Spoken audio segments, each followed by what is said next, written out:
Well, another installment from my book, Field Notes on the Jesus Way.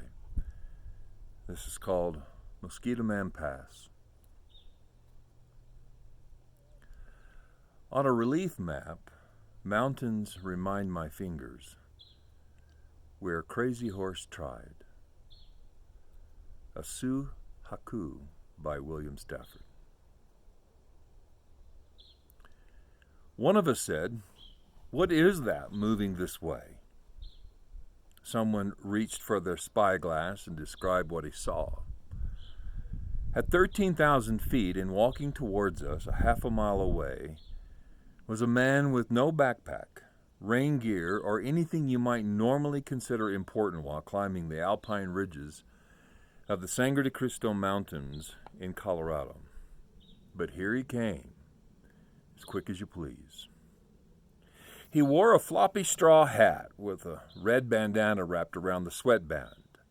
Some sort of cordage tied it under his chin.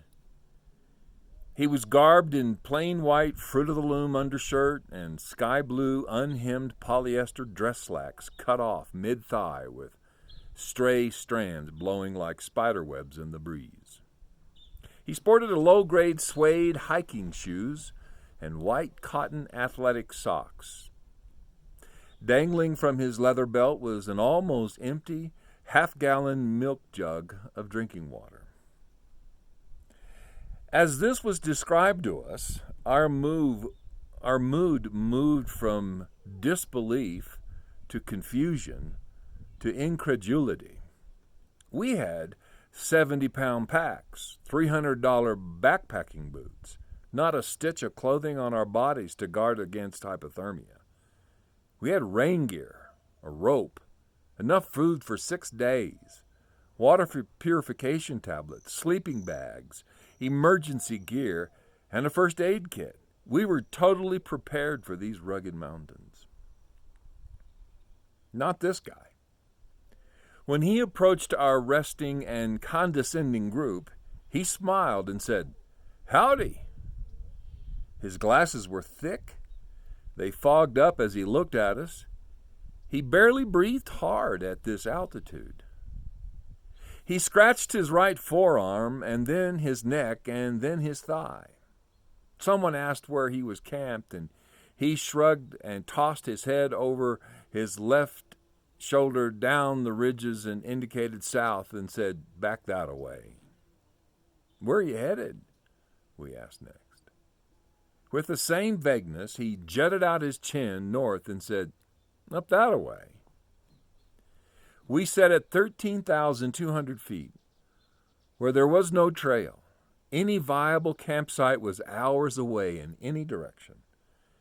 If the mountains were a sea, we were atop a single wave with no landfall in sight. Where had this guy come from? Where was he going? He untwisted the lid of his milk jug and took a swallow of the little water that was left. He wiped his mouth and grinned. We were dumbstruck. He was dressed more like a beach bum from Southern California than a man walking alpine ridges in Colorado. An awkward silence hung between us, and finally someone asked him if he needed anything. "I'm all right," he said. "Bugs are really bad, aren't they? I could use some insect repellent if you could spare any." He was covered with pink bumps, some scabbed over, and some looked infected. Smallpox or a hornet's nest was the first thing that came to my mind when I saw him standing there scratching himself. My friend Jim jumped up and said, "Well, I have a second bottle of jungle juice I'll give you." "No, just squirt me some in this little baggie here." He reached into his pocket and pulled out a crumpled up baggie, turned it inside out, dumping some crumbs, and held it open for Jim. About 6 or 7 squirts was enough, he said.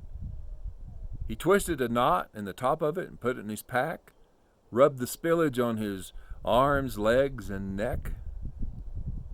"Don't get any of that juice on your glasses. It'll dissolve your lenses," someone said.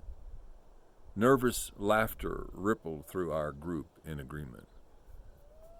"Well," he said, "I better get going. Thanks for the bug juice. He grinned, looked northward, and off he went. We watched him drop down over the edge of the ridge as if a rogue wave had swamped him, never to be seen again. Looking around at each other, checking for some clue of understanding of what we had just witnessed, someone asked, "What just happened?